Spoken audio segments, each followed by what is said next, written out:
dan abduhu wa rasulullah nabiyya ba'dah. Yang kami hormati Pak Sekjen dan seluruh pengurus wilayah baik LDP maupun pengurus harian wilayahnya dan juga pengurus yang lainnya di seluruh Indonesia, terutama Ibu Reni, Ibu Coti, kemudian Ibu Ida tadi ada kok sekarang hilang ya. Oh ada, cuman namanya aja Ida orangnya. Nah begitu dong muncul. Ada. Malam ini kita memasuki Tausiah Ramadan di hari ke-12. 12. Hari ke-12, tanggal 5 Mei 2020. Jadwal hari ini kebetulan dari Banten. Setelah dihubungi oleh LDP Ustadz Rusdi, katanya beliau mau cari penggantinya, tetapi sampai saat ini belum ada. Sebenarnya kan kalau memang tidak bisa, kita akan mencari alternatif lain, tetapi sampai tadi belum ada jawabannya. Jadi alhamdulillah Ibu Reni sudah ada di tengah-tengah kita, dan kebetulan dari hari pertama sampai hari ke-12 ini, hari ke-11 kemarin, belum ada narasumber dari perempuan.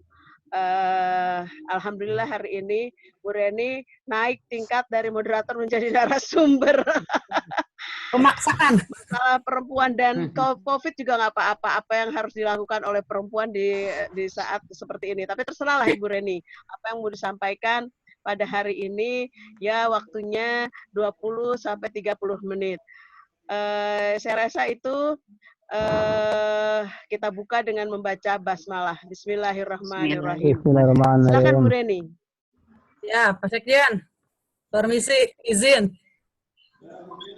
Silakan. Diizinkan, Pak Sekjen lagi ke belakang nih, nggak dengar. Assalamualaikum warahmatullahi wabarakatuh. Waalaikumsalam warahmatullahi wabarakatuh. Assalamualaikum asrafil anbiya'i wal mursalin sayyidina Muhammadin wa ala alihi washabihi ajma'in. Wa yassir li amri lisani.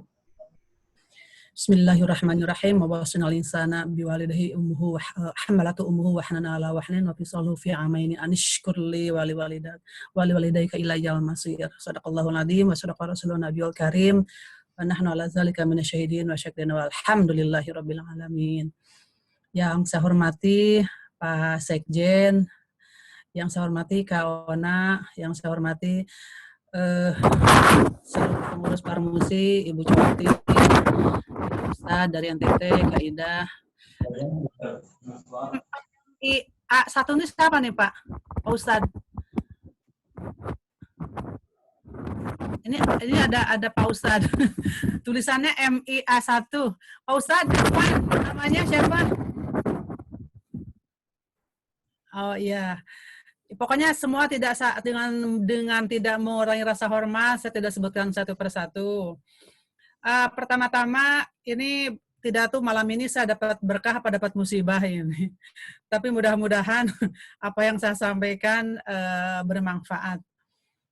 Malam hari ini saya akan menyampaikan, sesungguhnya ini sangat penting karena ketika kita berbicara COVID-19, hal yang paling terdampak itu perempuan gitu. Tetapi saya bolehlah nggak apa-apa karena 11 malam ini belum ada penceramah 12 malam inilah belum ada perempuan. Nah, saya merepresentasikan perempuan karena saya nggak berkumis gitu ya. Alhamdulillah saya berkerudung. Saya akan membahas peran perempuan di dalam masa mewabahnya COVID ini gitu. Kalau kita bicara perempuan, saya ingin bicara dari hal yang formal dulu. Ada United Nations Population Fund itu menyampaikan hasil risetnya, hasil penelitiannya. Ternyata selama COVID ini berlangsung sejak November, Desember, Januari, Februari, Maret, April, Mei, 7 bulan, ternyata yang paling kena dampak itu adalah perempuan. Ada dua hal dampak yang dimunculkan oleh perempuan. Yang pertama, ternyata 70% tenaga kesehatan yang terlibat di dalam penanganan COVID ini adalah perempuan. Begitu. Kemudian yang kedua, dalam sektor tenaga kerja, karena wabah COVID ini menyasar lebih banyak kepada sektor-sektor informal, maka yang paling rentan itu juga perempuan. Karena apa? Karena perempuan mayoritas bekerja di sektor-sektor itu. Misalkan di pariwisata, di perhotelan, di kuliner gitu. Di sektor-sektor lain itu lebih banyak perempuan. Jadi praktis dari sisi sosial dan ekonomi, ternyata perempuan memperoleh dampak yang jauh lebih besar ketimbang laki-laki. Kenapa demikian? Ketika perempuan di dalam sektor ekonomi dan sosial kena dampak, otomatis akan merembet kepada sektor domestik, yaitu sektor keluarga, begitu ya. Apalagi perempuan seperti kita ketahui bahwa Allah menciptakan perempuan dengan disertakan takdir yang tidak dapat dihindari, yang tidak diberikan kepada kaum Adam, yaitu memiliki 5 fungsi, 5 peran. Yang pertama, perempuan diberikan takdir oleh Allah untuk mendapatkan haid atau menstruasi. Kita ketahui, Bapak Ibu yang saya hormati, ketika ini mohon maaf apa yang saya sampaikan ini betul-betul dalam ranah ilmiah gitu ya, bahwa ketika perempuan menstruasi maka terjadi fluktuasi berbagai hormon yang diantaranya kemudian salah satu hormon itu menyebabkan tingginya tingkat emosi perempuan. Itulah kenapa Imam Syafi'i beliau mengharamkan bagi perempuan usia produktif tidak boleh menjadi hakim. Dikhawatirkan ketika mengambil keputusan dia tidak dalam keadaan haid, dia tidak adil gitu ya, karena tadi ketika dalam keadaan haid itu secara fisik dia berubah gitu, karena hormon berubah maka kemudian fisik pun berubah, maka fisikis pun kemudian berubah. Itulah kenapa perempuan ketika sedang haid sering cepat lelah, kemudian mudah emosi gitu ya. Nah, bayangkan sekarang ketika para perempuan ini yang sedang mengalami haid itu, kemudian dia harus bertugas menjalankan tugasnya dalam penanganan pasien ini, kan luar biasa beratnya tugas itu gitu. Itu yang pertama. Kemudian takdir Allah kepada yang diberikan kepada perempuan. Yang kedua adalah hamil. Bapak-bapak mohon maaf, ini jumlah bapak-bapaknya ada berapa nih? 1, 2, 3, 4, 5 ya, dan Pak Sekjen. Nggak apa-apa. Selama hamil kita tahu bahwa proses penciptaan manusia itu ada mengalami 7 fase. Bismillahirrahmanirrahim. Walaqad khalaqnal insana min sulalatin mitin. Bahwa Allah menciptakan manusia itu terdiri dari saripati. Saripati itu berasal dari tanah. Kemudian summa ja'alnahu nutfatan min qararin makin. Kemudian air mani itu disimpan di dalam tempat yang sangat kokoh di dalam rahim gitu ya. Tahap berikutnya adalah setelah menjadi nutfah, summa khalaqnal nutfah alaqah gitu ya.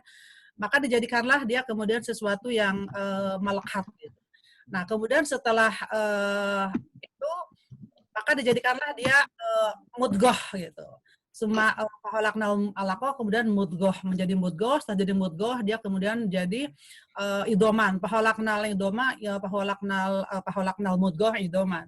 Kemudian segumpal mudghah itu diikat dalam segumpal daging, kemudian setelah itu dilapisi dengan dijadikan dia tulang belulang gitu ya. Kemudian dia menjadi betul-betul khairu ahsani taqwim, betul-betul menjadi makhluk yang sangat baik gitu ya.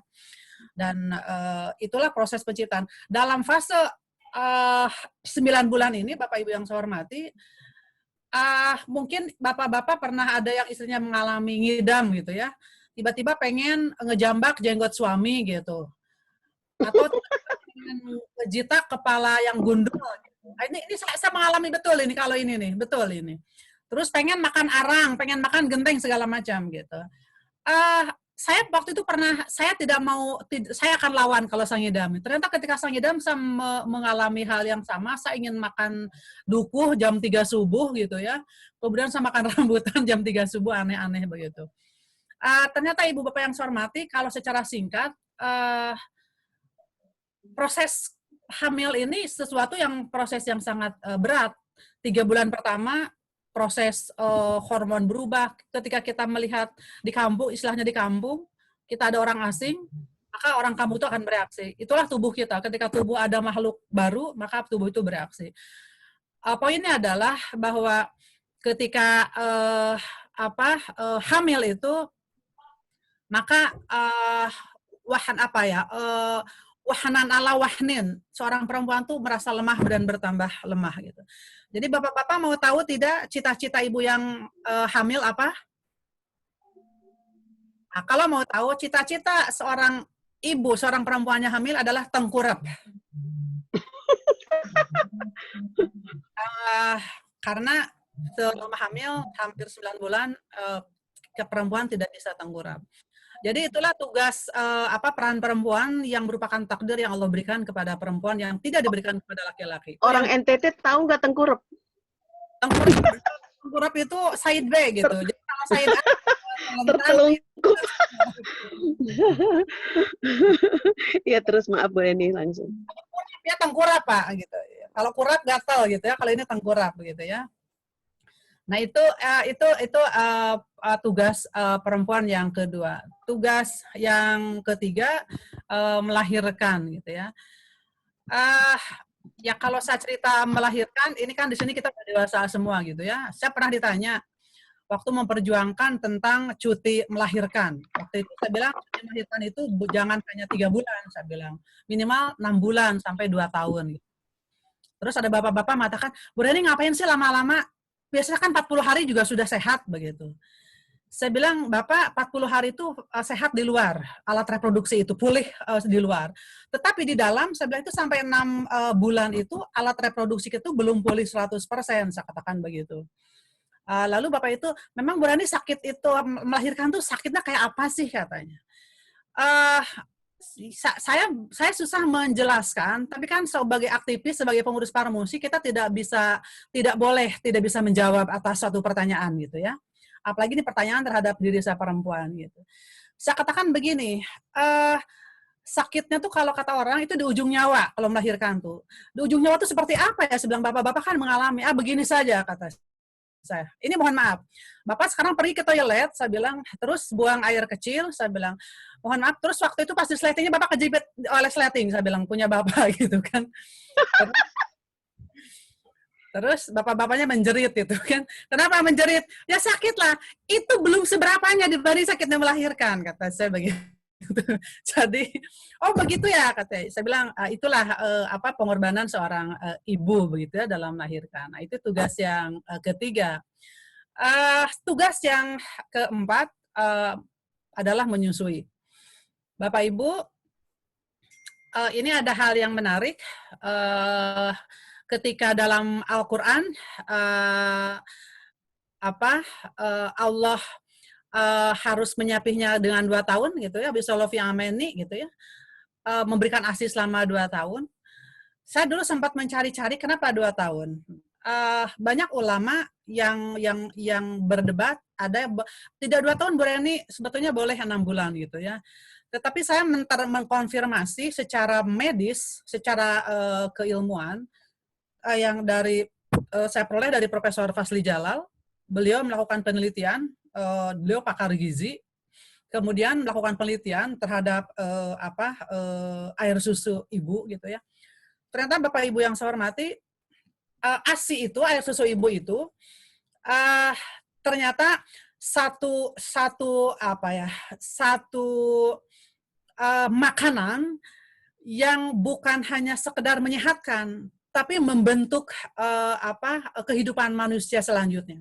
Jadi begini Bapak Ibu, kan ketika dalam rahim dari segumpal daging gitu ya, kemudian dibungkus oleh tulang, kan pertama kali yang muncul itu adalah bentuk kepalanya. Maka kemudian dalam usia 3 minggu itu 3 minggu 4 minggu gitu ya, itu bentuk itu kayak ini kayak kayak ikan buyur ya, apa namanya ya, kepalanya besar, ekornya kecil gitu. Apa namanya tuh? Apa ya namanya? Pokoknya itu ikan mas koki. Ya pokoknya begitulah. Jadi manusia itu dalam perut pada usia 4 minggu, sebulan sampai 2 bulan itu bentuknya begitu. Nah itu adalah otak gitu ya. itu otak gitu ya, otak yang kemudian dibungkus oleh tulang kepala gitu ya. Nah kemudian dari otak itulah kemudian tumbuh tulang, kemudian tulang sampai memanjang sampai ke tulang ekor, jadi terbentuklah kepala dan sampai tulang ekor, baru kemudian terbentuklah tangan, kemudian kaki, kemudian menjadi makhluk yang sempurna. Nah proses otak itu sejak diciptakan oleh Allah itu ternyata dia terus berkembang otak inilah yang kemudian mendorong untuk tumbuhnya anggota fisik yang lain gitu ya. Jadi poinnya adalah otak itu, aduh ada handphone. Mohon maaf saya ganggu sebentar, saya ambil handphone. Lagi ceramah Mas Duki. Mohon maaf keganggu Bapak Ibu.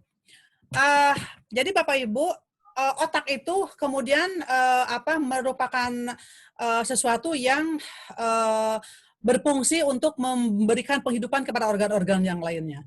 Nah, ketika bayi ini lahir, kemudian dia langsung diberikan ASI, maka otak yang berkembang tadi yang seperti lampu kelap-kelip yang jumlahnya otak itu kalau diurai jumlahnya miliaran meter gitu, itu akan terus tumbuh kembang, dan tumbuh kembang. Maka kalau anak ini bahannya sudah cerdas, sudah potensinya cerdas, maka ketika diberikan ASI, dia akan menjadi tambah cerdas. Kalau dia kemudian sejak bayi sehat, ketika diberikan ASI, maka dia akan menjadi lebih sehat gitu ya. Jadi karena otak itu terus seperti lampu kelap-kelip terus nyala. Ketika anak itu diberikan ASI gitu ya. Nah proses pertumbuhannya itu sampai usia 2 tahun gitu. Jadi ketika selesai 2 tahun, nah maka pertumbuhan itu sudah dipengaruhi oleh makanan-makanan dan lain gitu ya, bukan hanya ASI saja. Tetapi sebaliknya, kalau bayi ini lahir tidak diberikan ASI, Ibu Bapak yang saya hormati, maka tadi otak bayi yang akan berfungsi untuk mendorong pertumbuhan fisik itu, yang bentuknya seperti lampu-lampu kelap-kelip, kalau tidak diberikan ASI, maka lampu ini padam satu persatu. Maka acap kali ada anak yang kemudian kekurangan gizi gitu ya. Jadi ketika anak itu diberikan ASI, maka kira-kira anak ini yang potensinya akan cerdas, ketika tidak diberikan ASI, maka dia akan berkurang potensi kecerdasannya itu begitu ya. Itu salah satunya Bapak Ibu. Ternyata kenapa Allah di dalam surat Al-Qur'an, di dalam surat Luqman ayat 14 itu menyebutkan 2 tahun gitu ya untuk menyusui. Ternyata 2 tahun itu adalah usia di mana pertumbuhan otak anak itu betul-betul masih saat tumbuh kembangnya luar biasa cepat. Dan kecepatan ini dipengaruhi oleh ASI gitu. Kira-kira seperti itu. Jadi Bapak Ibu yang saya hormati, mohon maaf, nanti mungkin ada cucu, ada tetangga, ada teman, ada saudara gitu ya. Hari ini ada gerakan, ada propaganda dari para orang terkenal bahwa saya sudah memberikan ASI eksklusif cukup 6 bulan saja gitu ya. Dan ini setelah itu kemudian saya berikan susu kaleng gitu. Mohon maaf, ini kita jangan lengah. Yang pertama, itu adalah propagandis dari para selebritis, di mana demi menjaga komoditas industri fisiknya agar payudaranya terjaga dengan baik, maka setelah melahirkan dia tidak memberikan ASI selama 2 tahun. Yang kedua, ini juga pesan propagandis dari perusahaan-perusahaan produsen susu gitu. Yang notabene produsen susu ini bukan di Indonesia dan belum tentu juga umat Islam gitu. Jadi walhasil ketika iklan hari ini begitu banjir, begitu banyak, wah susu ini susu kaleng terbaik, sementara produsennya kita tidak tahu apakah ini diciptakannya halal, bahannya halal atau tidak, apakah diawali dengan bismillah atau tidak gitu ya. Padahal kita tahu ketika anak ini memakan makanan yang haram gitu, bukan haram hasil korupsi, tetapi bahannya haram, maka itu akan berdampak buruk kepada pertumbuhan dan anak selanjutnya gitu. Inilah Ibu Bapak yang saya hormati. Jadi tolong sampaikan bahwa ASI ini betapa penting untuk diberikan kepada bayi gitu ya, dan itu harus 2 tahun. Saya penganut itu begitu ya. Jadi saya bukan penganut yang 6 bulan begitu ya, karena bagi saya yang 6 bulan itu adalah propagandis gitu. Itulah Bapak Ibu tugas perempuan. Yang keempat adalah menyusui. Tentu tugas terakhir sebagaimana hadis Rasulullah, madrasatul ula. Perempuan itu adalah pendidik utama dan pertama bagi anak-anaknya. Bapak Ibu yang saya hormati, kasus COVID ini mengkonfirmasi 2 hal bagi saya. Yang pertama adalah mengkonfirmasi dalam perspektif psikologis. Dalam perspektif psikologi, kecerdasan ternyata ini juga terkonfirmasi dalam beberapa hadis. kenapa, mohon maaf mundur sedikit, kenapa para ulama, para sahabat Rasulullah gitu ya, beberapa hadis disampaikan, jangan menyusukan anak kalau ibunya meninggal kepada perempuan yang mohon maaf bodoh gitu ya. Karena khawatir, jangan menyusukan anak kepada perempuan yang hina gitu ya. Karena ini akan menularkan kehinaan, kira-kira begitu. Jadi ini anak ini akan kalau misalkan yang menyusuinya bodoh gitu ya gitu, maka kebodohannya akan menular kepada anaknya gitu. Nah, ternyata ini juga terkonfirmasi secara psikologi, Bapak Ibu yang saya hormati, 75% kecerdasan ibu itu akan turun kepada anaknya. Gitu ya. Mungkin bapak-bapak akan protes, enggak lah anak saya pintar mirip saya kok gitu ya gitu. Kecerdasan di sini bukan hanya kecerdasan kognisi saja, bukan hanya kecerdasan matematis saja gitu ya. Tapi kecerdasan yang atau potensi-potensi kehidupan lainnya gitu. Kenapa demikian? Karena secara fisik, ibu yang melahirkan, ibu yang menyusui, dalam 2 tahun anak dalam dekapan, kemudian 5 tahun pertama golden age, anak lalu didik oleh ibu, maka transfer ilmu pengetahuan, transfer emosi, transfer kejiwaan, itu anak akan langsung terjadi antara ibu dengan anaknya gitu ya. Saya ada cerita lucu, dan saya selalu sampaikan, ketika terjadi perdebatan dengan seorang profesor, profesor zaman dahulu, kalau sekarang profesor kan keren-keren ya, nggak pada botak profesor sekarang. Kalau profesor dulu kan ada yang mayoritas profesor itu botak gitu ya. Ada seorang profesor yang menolak teori ini, bahwa tidak benar bahwa kecerdasan perempuan itu mendominasi kecerdasan anak gitu ya. Maka seorang profesor ini dia pendek orangnya gitu ya, pokoknya tidak ganteng gitu ya.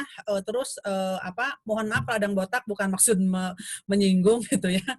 Tapi dia begini, saya ingin mencari perempuan yang tinggi, putih, langsing, biarin tidak sekolah juga. Karena nanti anak ini lahir cerdasnya dari saya, cantiknya dari ibunya gitu ya. Singkat cerita, lahirlah seorang anak. Setelah menikah, ternyata anaknya itu jeleknya mirip bapaknya, bodohnya mirip ibunya gitu ya. Setelah itu kemudian dia, ternyata betul bahwa secara teori ternyata betul kecerdasan anak itu lebih dominan dipengaruhi oleh ibunya gitu ya. Nah, itu tugas ibu sebagai pendidik. Nah, jadi kasus COVID ini mengkonfirmasi 2 hal. Hal yang pertama secara psikologis bahwa peran ibu itu hari ini menjadi peran yang lebih dominan ketika PSBB ini. Karena apa? Bagaimana hari ini ketika peran pendidikan di-outsourcing-kan ke sekolah gitu ya, seolah-olah proses pendidikan itu ada di sekolah gitu ya. Hari ini pendidikan itu dilakukan di rumah. Nah, dan yang paling dominan di rumah itu adalah ibu, bukan bapak. Saya berani bertaruh, yang sering ngedampingin anaknya belajar pasti ibunya, bukan bapaknya gitu ya. Wah, berani nuduh gitu ya. Nah, itu yang pertama gitu. Kemudian yang kedua, Bapak Ibu yang saya hormati, bahwa tadi ketika al-Madrasatul Ula itu barusan saya sampaikan, ketika hari ini kasus COVID ini terjadi, maka tugas yang paling berat di rumah itu adalah ibu.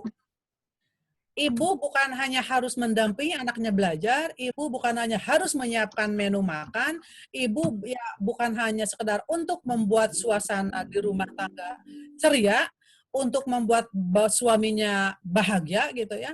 Tetapi ibu juga dituntut harus memiliki peran yang berkelanjutan, yang terus-menerus termanage mulai dari bangun tidur sampai mau tidur, kira-kira begitu. Jadi intinya bahwa ketika Rasulullah mengatakan al-Madrasatul Ula, ibu adalah pendidik utama dan pertama bagi anak, ternyata hari ini di dalam kasus COVID ini betul. Oh, ternyata tugas di rumah itu ketika semua hari ini kita dikurung di rumah, ternyata tugas anak itu yang lebih dominan adalah ibu gitu ya. Nah, itu Bapak Ibu yang saya hormati, saya kira tugas yang sebagai seorang ibu gitu ya. Jadi ini tentu tidak ringan itu. Nah, saya ingin menyampaikan, saya menemukan data ada seorang ahli psikologi remaja, namanya Dr. Lisa Demer. Dia membuat artikel diterbitkan di New York Times. Dia menyampaikan beberapa hal yang harus dilakukan oleh seorang ibu pada masa COVID ini gitu.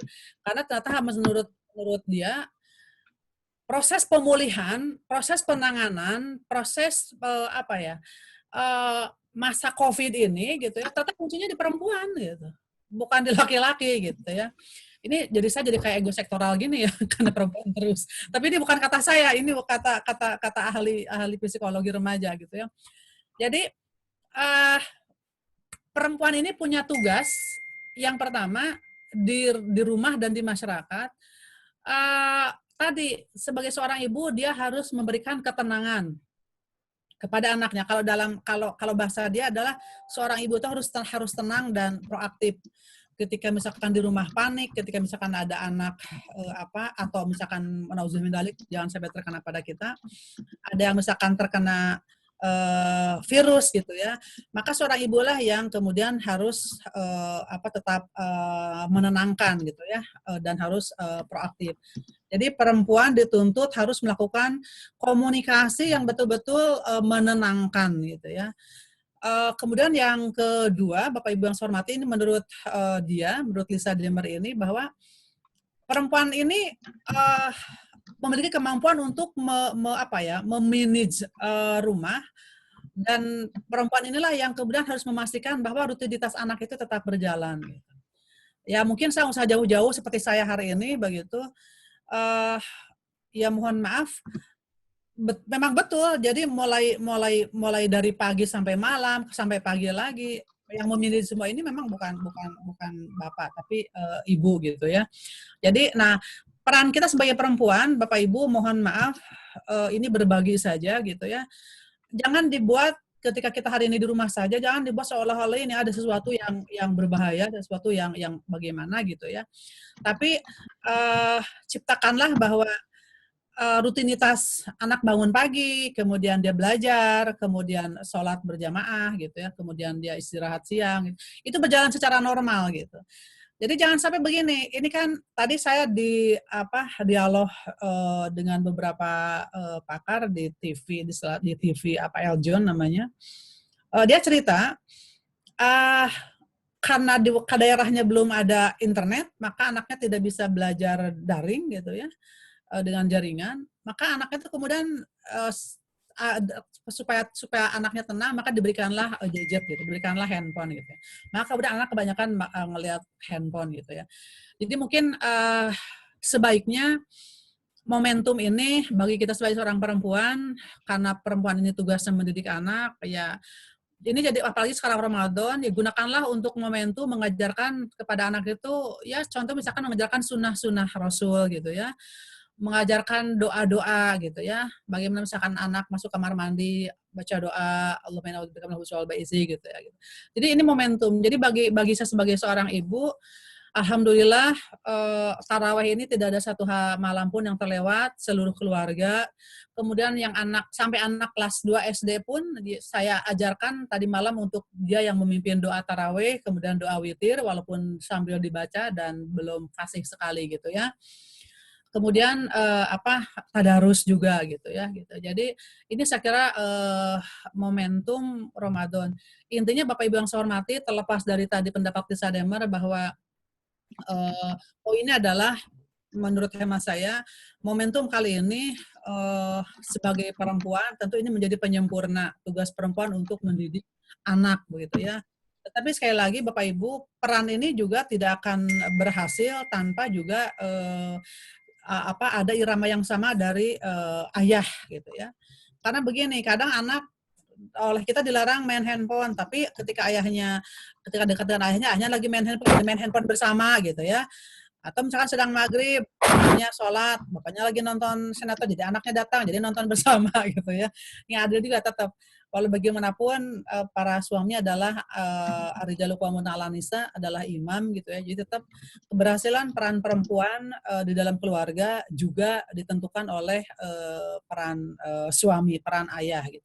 Dan dalam kasus COVID ini, Bapak Ibu yang saya hormati, ternyata yang paling kena dampak besar itu adalah perempuan. Maka dari itu, dalam rangka kerjasama yang baik, mungkin para suami inilah waktunya ya mungkin lebih memanjakan istri lah gitu ya, walaupun istrinya di rumah pakai daster terus gitu ya dari Karena tugas ibu tuh sekarang kan lebih banyak gitu ya. Kemudian bapak juga temanilah menyelesaikan tugas-tugas rumah gitu ya.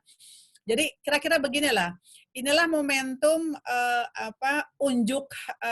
unjuk apa ya?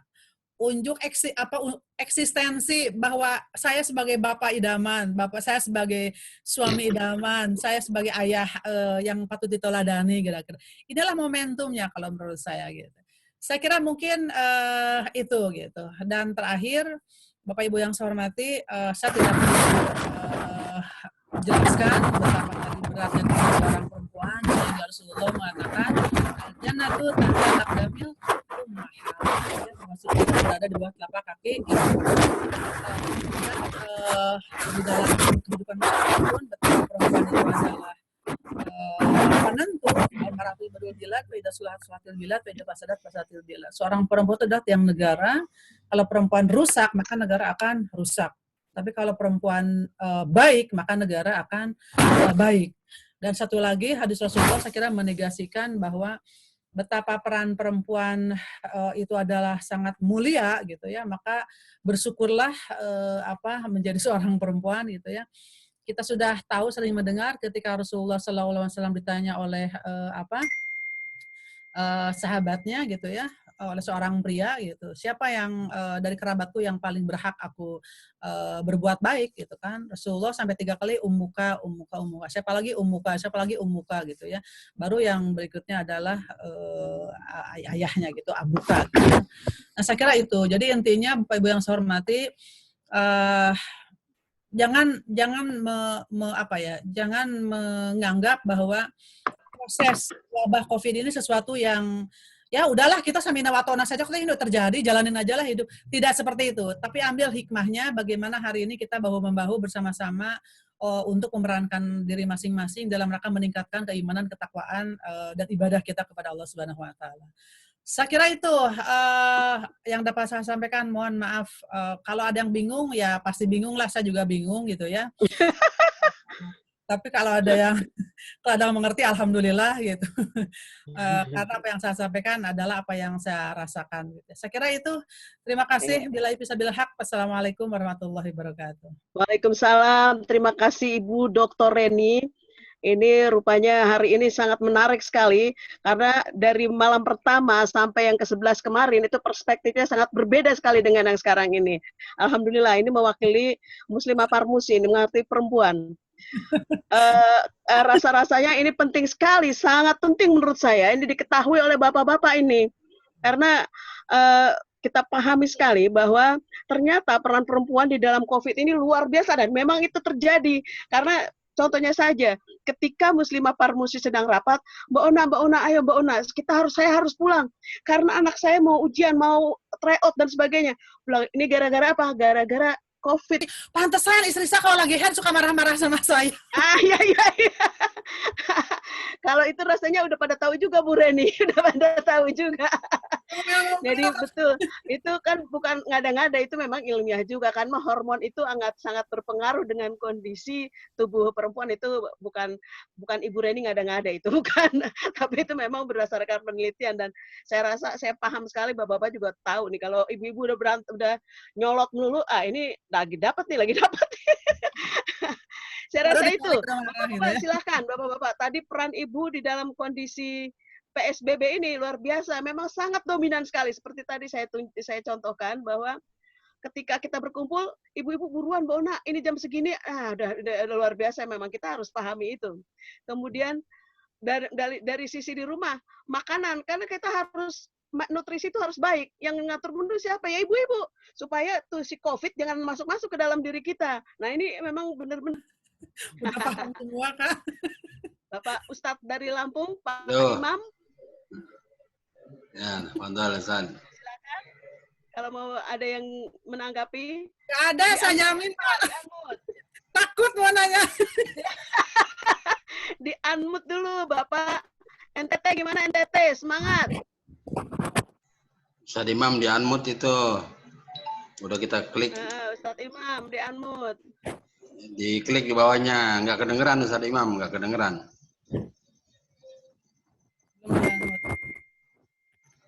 NTT di-unmute yuk. Ustadz Imam belum di-unmute. Iya. Sayang sekali. Ustadz Imam dulu, habis itu baru NTT. Ustadz Imam dulu, Imam habis itu baru NTT. ini masih meraba-raba bagaimana caranya mengunmute. Ini Ya, latihan dulu. izin Pak Sekjen. Silakan. Ini Silakan duluan, NTT. Ustadz Imam, itu disentuh aja HP-nya, nanti ada muncul mic itu diklik. Iya, iya. Udah dari NTT dulu. Pak Ustadz Imam lagi nyari-nyari. NTT dulu, silakan. Silakan Ustaz Hasdan. Ih, orang nggak mau Ini- nanya di sana. Ya, Betul, saya tuh. saya Betul, nanya betul, kalau betul. gitu Mbak Ona. Ya, silakan. Pak Saya Sekjen. memahami kalau perempuan banyak di tempat-tempat yang beresiko karena memang daya tahan dia lebih kuat daripada laki-laki. Jadi kalau itu yang pemikirannya digambarkan dari segi kedokteran oleh Dr. Zakir Naik ya. Karena itu sekarang dia memaklumi menjawab kenapa jumlah perempuan jauh lebih banyak daripada laki-laki. Gitu. Sekarang di setiap provinsi di Indonesia saja perbandingannya itu udah melebihi gitu ya. Nanti semakin ke depan nggak akan semakin berkurang, semakin banyak. Sampai perempuan dengan laki-laki itu berbanding mungkin 1:9 kali ya. Banyakkan perempuannya. Nah, saya mau tanya ke Bu Reni ini, kalau telah begitu banyak perempuan, laki-lakinya sedikit, ini solusinya bagaimana ini? Kira-kira gimana? Ya, silakan. Pak Sekjen. Saya tahu dari tadi arahnya kemana. Pak Sekjen, Jawabannya cuma awalnya ke satu. situ deh. Jawabannya cuma satu, Pak Sekjen. Silahkan berpoligami kalau mampu.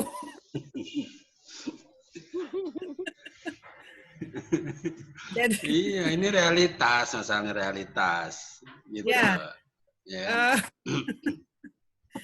Jadi kalau udah diskusi ini bisa panjang sepanjang-panjangnya Pak Sekjen. Iya, pertama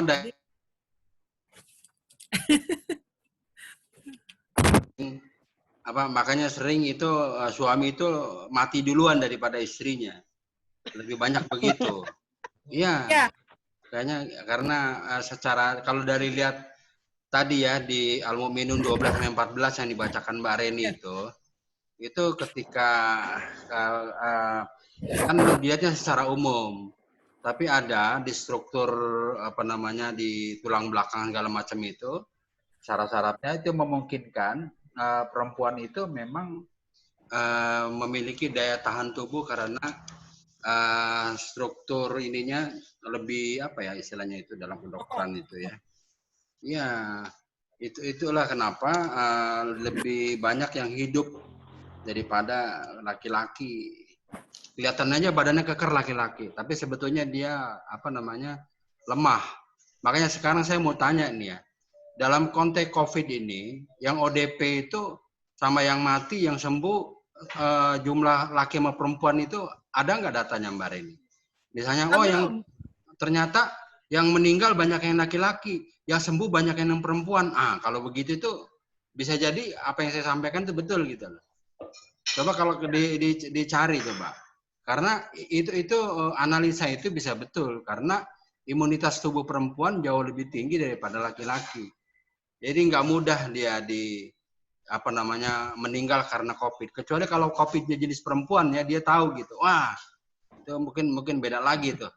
Kalau COVID-19-nya perempuan Mbak Reni. Dia bisa pilih-pilih dia. Iya. Iya. Mungkin kalau kita bisa tahu COVID-nya kebanyakan jenis perempuan, jadi nyarinya laki-laki.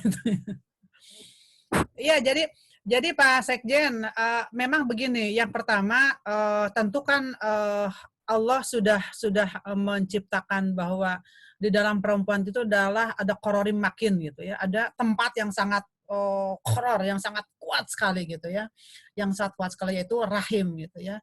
Dan bisa bayangkan ketika hamil itu kita tuh bisa naik sampai 15-20 kilo Pak Sekjen.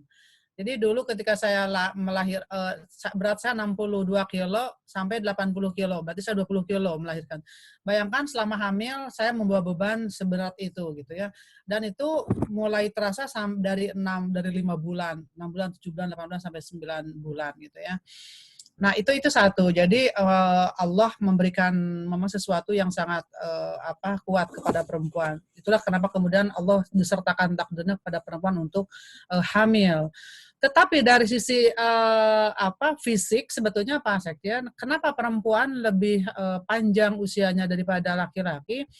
Karena memang dari sisi ritme gerakan fisik pun perempuan tuh jauh lebih banyak bergerak daripada pria gitu ya. Bayangkan, contohnya ikut senamnya perempuan semua. ya, bayangkan saya sebagai seorang ibu, saya sebagai seorang istri, sebagai anggota dari suami, saya harus mengingat begitu banyak item di rumah gitu ya, yang menjadi keperluan dan ada kaitannya dengan suami gitu. Kemudian sebagai seorang ibu, saya harus mengingat dan mempersiapkan dan mengurus berbagai item yang jumlahnya banyak yang kaitannya untuk anak-anak gitu. Satu sisi juga saya sebagai perempuan, sebagai anggota masyarakat, saya aktif di Parmusi, saya aktif di mana-mana, kan kita juga punya kegiatan juga gitu ya.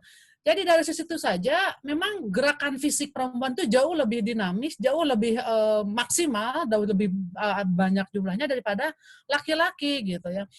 Sementara kan mohon maaf ya, banyak para suami ketika pulang kerja datang mandi, buka baju, terus kadang-kadang kalaupun habis sholat bikin lingkaran gitu ya, sarungnya dilingkari, jadi habis sholat berdiri, pelorotin, bikin lingkaran, dia loncati gitu sarungnya gitu ya.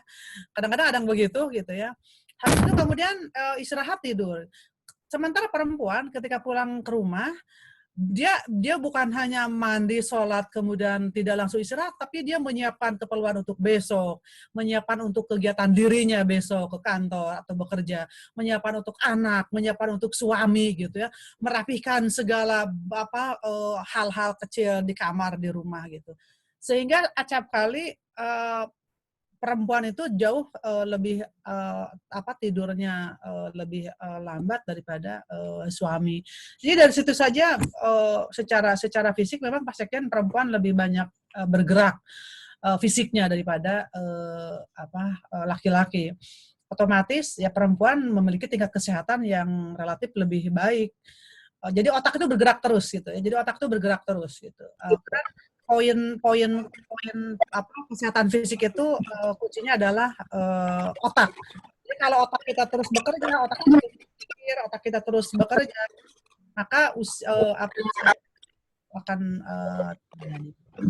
Saya kira itu Pak Sekjen. Selebihnya ya kalau Pak Sekjen mampu tadi lah seperti jawaban saya. Cuma nanti saya telepon ke rumah ya, saya bilangin kakak. Bu Reni, nanti PR itu ya soal datanya ya. Ya, siap. Data saya.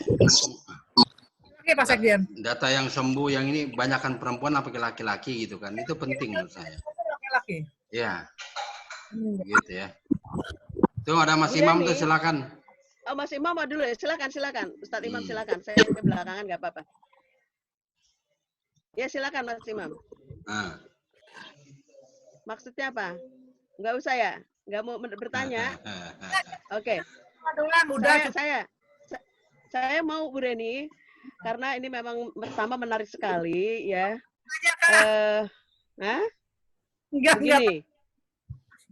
Begini, seperti tadi yang sudah saya sampaikan yang pertama ya, perempuan itu yang Bu Rani sampaikan kan yang tidak bisa dilakukan atau pokoknya tidak bisa ada pada laki-laki itu kan yang itu berarti kodrat perempuan. Kalau menstruasi, hamil, melahirkan, menyusui, it's okay. Tetapi kalau madrasatul ula, apa ini juga tidak bisa diambil oleh peran laki-laki? Nah ini kan masih kayaknya kalau menurut saya ya masih debatable. Ini juga bisa kok dilakukan oleh laki-laki. Jadi kalau itu bisa dilakukan oleh laki-laki, namanya bukan kodrat perempuan. Nah ini kenapa sampai dikatakan seperti itu sama Bu Reni bahwa ini merupakan peran perempuan lah, arti takdirnya perempuan, kodratnya perempuan. Itu yang pertama. Kemudian yang kedua, kecerdasan ibu itu 75% akan turun kepada anaknya. Artinya, apakah tidak berarti bahwa 25% itu dari bapaknya? Nah, berarti kalau ibunya pinter, anaknya otomatis ya cerdas juga lah. Apalagi tadi disampaikan bahwa sebaiknya menyusui anak itu jangan dikasih ke ibunya yang bodoh. Nah, bingung juga saya kalau begini. Kalau ibunya yang istrinya itu memang IQ-nya kurang begitu baik, apa iya dia mesti disusukan oleh cari ibu susu yang cerdas gitu atau gimana? Silakan Bu Reni, maaf.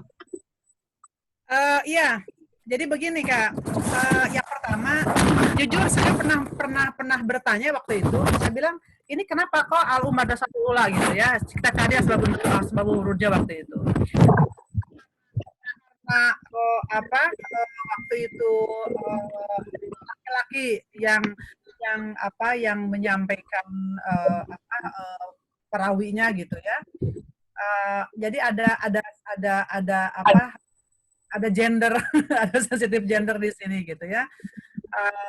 Kan ada beberapa kelompok waktu itu, ini terlalu memberatkan perempuan karena yang membuat ada ulamanya perempuan laki-laki kok kira-kira begitu. Tapi kalau menurut hemat saya, karena perempuan diberikan, jadi gini Kak, ada kan secara emosional juga perempuan dan laki-laki beda. Jadi ada peran-peran yang itu memang hanya dilakukan oleh perempuan daripada laki-laki. Contoh misalkan, perempuan itu lebih memiliki tingkat sensitivitas, lebih perasa gitu kira-kira begitu ya. Lebih perasa, lebih bisa merasakan apa yang anak rasakan daripada seorang ayah gitu ya. Itu satu. Kemudian perempuan itu kan dalam hal-hal yang sifatnya detail dia lebih sabar, lebih detail lah gitu. Sementara kan laki-laki memang diberikan syarat, diberikan pokoknya laki-laki itu tidak mau hal-hal yang sifatnya rigid dan detail gitu. Sementara perempuan itu Allah berikan itu gitu ya gitu. Itulah kenapa kadang-kadang kalau diminta uang, Bapak minta uang 1 juta mau belinya ini disebutin satu-satu detail gitu istrinya. Kata suaminya, usah udah ini uangnya udah nggak usah cerita gitu. Kan biasa begitu. Jadi laki-laki itu memang tidak mau repot oleh hal-hal yang sangat rigid dan detail gitu kan. Nah, perempuan itu memiliki itu gitu ya. Itulah kenapa kemudian perempuan menjadi lebih cocok sebagai seorang pendidik, pengayom, pembimbing gitu ya. Karena dia lebih banyak mau mendengar, lebih banyak dia hatinya mudah tersentuh kira-kira begitu gitu ya. Itulah kenapa kemudian berikutnya disertakan bahwa itulah penyempurna mulianya perempuan gitu. Selain tadi dia harus mens, kemudian mengandung, melahirkan, menyusui, maka disempurnakan oleh Allah didik gitu ya, kira-kira begitu. Karena beratnya tugas itu, maka kemudian Allah berikan kemuliaan gitu ya, dibanding laki-laki yang tadi. Betapa surga itu berada di bawah tapak kaki ibu gitu ya. Betapa kemudian Rasulullah juga memuliakan ibu sampai ketika ditanya, ya Allah siapa nih kerabatku yang harus aku perlakukan lebih baik gitu ya. Rasulullah bilang, ibumu, siapa lagi? Oh ibumu, siapa lagi Rasulullah ibumu, siapa lagi baru ayahmu gitu ya. Kira-kira itu Kak yang pertama. Yang kedua maksudnya begini Kak. Jadi saya Ibnu Abbas waktu itu menyampaikan jadi bahwa seorang anak itu ketika ibunya tidak bisa menyusui gitu ya, maka tidak boleh disusukan kepada perempuan yang mohon maaf tidak baik gitu kira-kira begitu. Oh, iya. Begitu Kak gitu ya. Jadi mungkin hendaklah dia disusukan kepada perempuan yang sehat fisiknya, yang kemudian perempuan yang soleh gitu, yang solehah, kira-kira begitu Kak. Jadi maksud yang bodoh di situ bukan bodoh secara intelektual Kak, bukan bodoh secara IQ gitu ya, tapi dari sisi akhlak begitu, kira-kira itu. Karena apa yang anak minum itu maka akan berpengaruh kepada kepribadian anak itu sendiri. Kira-kira seperti itu Kak. Jadi Iya. jadi bukan berarti bodoh itu karena dia tidak sekolah, bukan itu gitu. Tetapi perempuan baik-baik yang bisa kemudian memberikan kebaikan kepada anaknya. Kira-kira begitu. Artinya ketika ibunya masih bisa menyusui ya harus disusui apapun ibunya itu. Tetapi kalau memang tidak bisa, tidak ada, itu baru disusui. Ibu susunya itulah yang dicarikan yang benar-benar berkualitas lah gitu. Kayaknya seperti itu ya Bu Reni ya. Silakan bapak-bapak, ibu-ibu ada yang mau? Udah Kak, doa aja Kak. Udah. Oke, Bapak Ibu sekalian, rasanya